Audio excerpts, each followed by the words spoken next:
పరాయి గడ్డ మీద ఉండి పనికి మాలిన ప్రగల్భాలు పలకడం కాదు.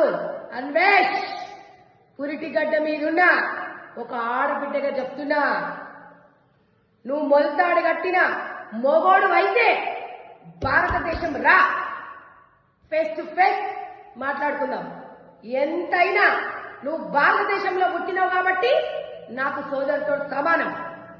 ఈ అక్కగా నీకు సవాల్ విసురుతున్నా, దమ్ముంటే భారతదేశం రా, మాట్లాడుకుందాం. మహిళలు మీరు అర్థం చేసుకోండి, వాడి మొన్నటి వరకు ఎన్ని కారకుతలు కూర్చాడో, వాడు ఒక సాంప్రదాయం తెలియదు, ఒక కుటుంబం విలువ తెలియదు, ఏమి తెలియదు, భారతదేశాన్ని చీ అన్నాడు. అలాంటి వ్యక్తి కోసము మనం ఎందుకు వాడికి సపోర్ట్ చేయాలని నా మనోభావన చెప్తుంది.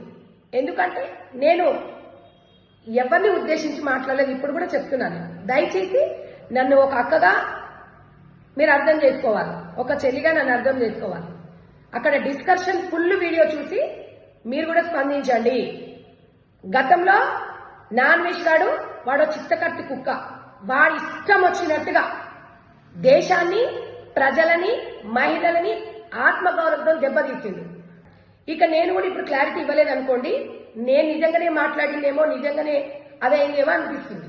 నేను ఎందుకంటే ఈ విషయం అయిపోయింది దాని గురించి స్పందించదలుచుకోలేదు.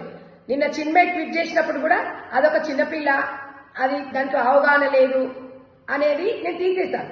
బట్ ఈ రోజు లైవ్ పెట్టేసి ఈ ముగ్గురే దీని గురించి చర్చించుకోవడం, చిన్మయి ఇక్కడ నాన్వేష్ లైవ్లు పెట్టి ఎంతసేపటికి వీళ్ళు ప్రజాస్వామ్యంలో వీళ్ళందరూ ప్రజల మీద బిజినెస్ చేస్తూ ఊరి మీద పడడమే తప్ప ఒక సంస్కృతి సాంప్రదాయాలను విలువలను గౌరవించే వ్యక్తులు వీరు కాదు.